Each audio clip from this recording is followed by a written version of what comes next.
We gotta get you to a hospital. No, it's over. But the Justice Society must live on.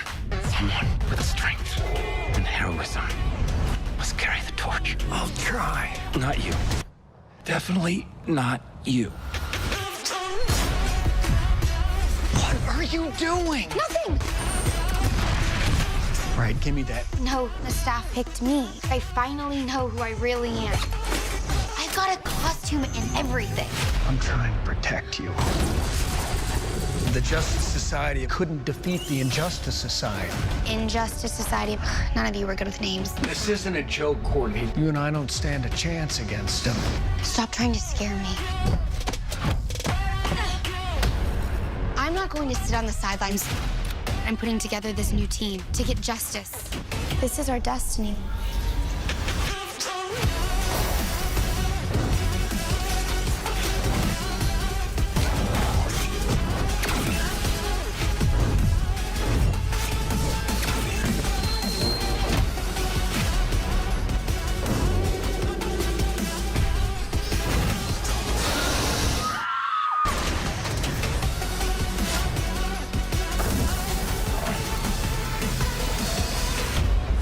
Hey guys, hope you're enjoying the channel. If you're not subscribed, please hit that subscribe button and like the videos because it will share it among the rest of the people who also love Stargirl and all the TV shows from Marvel as well as Agents of S.H.I.E.L.D., etc.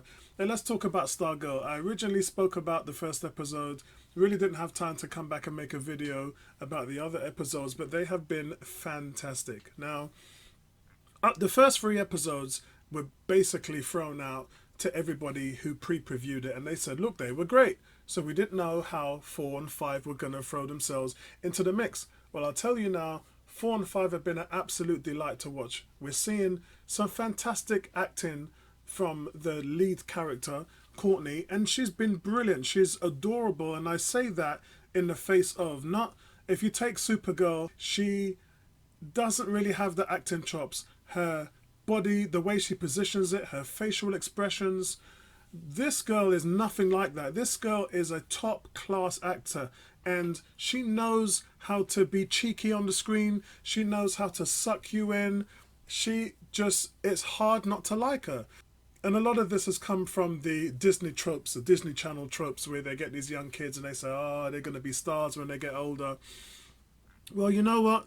She's definitely one of them, and I would not put it past her. It's just a brilliant, brilliant cast on this show, and she's running the show right now. And what I can say is definitely Brick Bassinger as Courtney Whitmore is really a surprise find. And so this is a girl who finds a cosmic staff, and she has all these abilities, strength, endurance, and she's now seeing what's happened with Pat Dugan and the destruction of her father, wink wink, and the destruction of the original JSA team. And Pat doesn't want anything to do with her being a part of it. He's like, this is too big for you, leave it with me, leave it to the adults, leave it to the professionals. And that's just not what she's willing to do. She's trying to, in episode 4 and 5, really convince Pat that they should form the team again. And Pat is like, no, I should take responsibility. I'm the one that is in charge now that all of the members of the JSA are gone. It's up to me. It's on my shoulders. I was the sidekick of Starman, and now I've got to take him down. Well, we all know how that worked out when he got his butt kicked. Yeah, when he fought Brainwave, Icicle is going to be too much for him. So it's all really coming together well. And we start this episode in a flashback, another Blue Valley flashback to 9 years ago, prior to where Rex Tyler is making a bunch of mathematical notes in his journal. And obviously he's addressed that to Pat. We can see on the envelope, he's written to Pat, and then he's sending it off to him because he knows that Pat survived the attack. So when a young Rick Tyler says goodbye to his parents and he leaves in a hurry, his dad tells him to take care of his toy car. And it's like a yellow Mustang, and so everybody in the team knew about that, and we'll come on to that later. He says it's a special one like his. So Rick's uncle, Matt Harris, arrives to find out that he'll be taking care of this little baby Rick as his own son. So that's what happened 9 years ago. So 9 years ago, when that happens, Rick's parents speed away, hoping to keep their son safe on their way out of town, but they are attacked by Solomon Grundy, who smashes the car and crashes it into a tree, and the parents die.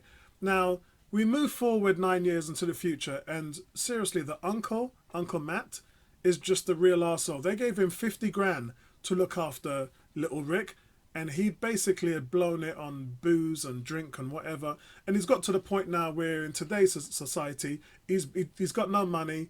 Rick is there working on a car. So he's working on the Mustang, and he's fighting with his uncle. His uncle's like, yeah, knock me out, knock me out. If you think you're a big man, fling a punch at me. And you can see Rick is just, he's got so much anger in him, and because of the loss of his parents and because of the way how his uncle treats him.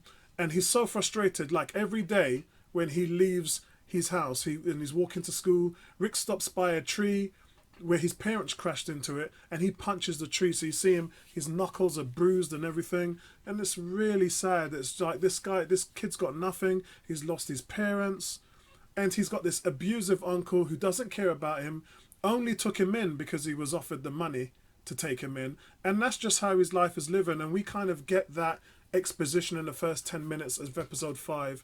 It's a real shame. So anyway, Courtney, who we know, is telling Pat, we need your help, we need to form a team. And Pat's like, no, we're not doing it. Pat had this conversation with Courtney where Courtney opened up and finally told him that Principal Bowen is the fiddler. And she confessed that she stalked Brainwave's hospital room and she heard the fiddler playing her music and whatever. And Pat's like, whoa, what are you, first of all, what are you doing there? I told you not to have anything to do with this. And would you please stop? Would you please stop trying to be a part of this? Let me deal with it. You know, it's the same old. But we know from episode 4 that Beth was tailing Courtney and Yolanda as they talk to each other about who can become the newest members of the team. Courtney and Pat were having their car trouble, and they were having all of their issues at school talking about it, and Beth heard everything. And remember, in episode 4, Beth heard Courtney call Yolanda when they was climbing up into the hospital on the wall. And that's when Beth was like, Yolanda? You know, she realised that was her school friends. Well, not friends, because she doesn't really have any friends. So at that point, Courtney and Pat are having a little car trouble, and Rick walks by and tells Pat it sounds like there's an issue with the alternator. So Rick, being someone who works on the cars with his Uncle Matt, and obviously Pat, who works on cars, who built the Stripe unit, the Transformer, the big robot. So Rick shares that he's working on the 66 Mustang and tells Pat that the car that he's got is yellow and it belonged to his father. And from the look on Pat's face, you knew straight away he realised that Rick was his old friend Rick Tyler's son. Now at this point, Dr. Midnight's goggles were in the wardrobe getting chewed up by the dog. Courtney grabbed the bag with the lantern and the pen and all this other stuff in it. She dropped Dr. Midnight's glasses. So Beth walks into her house, says hi to her mum, tries to talk the ears off her like she does with everybody else. And realistically, mum's just like, I can't wait to get away from this girl. So they leave her in the house and she goes up to Courtney's bedroom. Now she finds Dr. Midnight's glasses and she meets Dr. McNadler. Or what she thinks is him, is that in fact an AI version of him within the high-tech goggles. And he explains that he can provide information based on a vast library of subjects thanks to the Justice League Association databank. So McNider explains that besides offering information, he can shift into various spectrums like infrared, night vision, X-ray, holographic, weather predictor, and a lie detector. So even when Courtney now comes in the room and finds Beth with the glasses on, Beth is, you know, the glasses already said, that's Stargirl. Yeah, that's the Courtney's Stargirl. And Beth is like, you're Stargirl. And Courtney's, no, I'm not Stargirl. And you can see Dr. Midnight's glasses, lie detector going off, lie. And I thought that was hilarious. There's so much kind of comedy in the show as well. And Beth just says to her, look, I saw you and Yolanda at the hospital and I heard what you were saying and I know you're superheroes. And she's like, I'm going to tell my mum about it. Courtney says, no, you cannot do that. Superhero 101, you have to protect the people you love, so you have to keep your identity secret. Beth Chappell, who has kind of forced her way into the team. Nobody wants her around. Even when they're at the table, she sits down and have lunches with them every day. And they're just like, who are you again? You know, no one wants her to be around them, but she's forcing her way into the team slowly as this team is forming. And guys, a nice little Easter egg. We even got an Easter egg of Artemis Croc. Now, for those of you who don't watch Young Justice, you're probably crazy, but Artemis Croc is actually Tigress. She's Artemis, who was the girlfriend of Wally West. Now, in this, while searching for recruits at the school, Yolanda suggests Artemis Croc to Courtney, since Artemis was the best athlete in the school. And Courtney admitted, she's like, yeah, you know what? She's probably too competitive. And then they kind of walk it off because they see Artemis tackle one of the boys and begin to cheer, you know, like, you know, she just tackled a guy, for Christ's sake. And then Yolanda agrees with her, saying, yeah, you know what, she probably is a bit too competitive. But what that does is that kind of sets the stage of our first live action adaptation of Artemis Croc. And a lot of people like her because she's great with a bow and arrow. She's fantastic. She's appeared as a supervillain and a hero in the comics, and she's usually using her alias. She's one of the few characters who've used the name Tigress. Her mum was also known as Tigress and Huntress. And as you guys know, her father is actually Sportsmaster, a criminal who uses sports-themed weapons and gadgets to commit crimes. So a lot of this stuff is going on, guys. And we actually agree to this where we see Beth show Rick through her glasses in 3D. And that's really nice animation. It's color green as well. So you kind of got a feeling of this is what a Green Lantern would look like in a universe. Because remember, she has Alan Scott's Green Lantern lamp. And we saw that pulsating in her room. It was a really nice scene where Pat finally figured out that Courtney had taken all of the items that was in the JSA museum, or call it museum because the head office is kind of closed down. And he's realized, oh no, she's got all these powerful weapons and gear, and the girl's a teenager.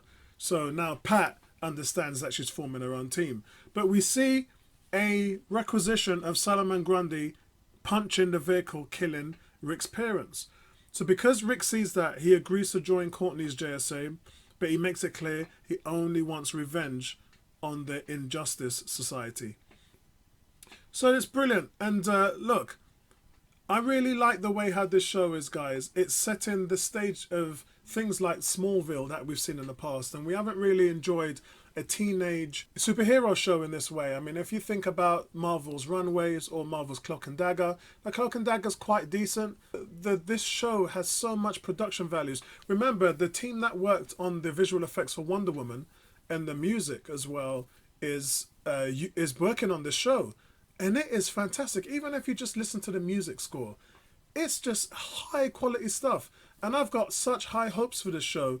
One thing that we did not talk about, we see this pink pen on the show and we really don't know what it is. Pat said it's the most dangerous weapon in the collection, and then later we see Courtney return to the JSA headquarters to steal the artifacts, and she tries to reach out for the pen and the pen giggles. Well, it giggles because there's actually a djinn. It's a fifth dimension djinn. And if you guys from DC know about fifth dimension, you'll know about Mr. Mxyzptlk, who has always had a run-in with Supergirl and Superman, a powerful genie. And this one is called, it's called Thunderbolt in DC, and it's normally entrusted to Johnny Thunder. Yeah, he was given that, and this thing has magic, reality warping abilities, flight, invisibility, electroblast.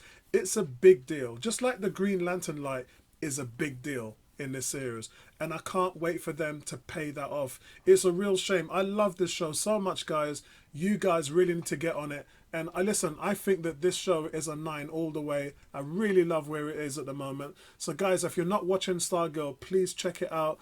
This team is forming, and it's great to see that we actually get a new version of Hourman. We've got Wildcat now. We've kind of got Dr. Midnight. And then obviously we have Courtney as Stargirl. So I just need you guys to get on this quickly, because I can't be the only one watching this show right now. It's still not officially snapped up by Netflix or anyone like that. But I think what's going to happen with Titans is going to happen with this. They'll wait for the show to finish its additional 13 episode run, and then it will probably be shown in the UK by Netflix. That's probably what we're going to see. All right, guys, that's it from me. Speak to you later. Check it out. Marvel's Agents of S.H.I.E.L.D. up next, and we'll chat about that. Peace out.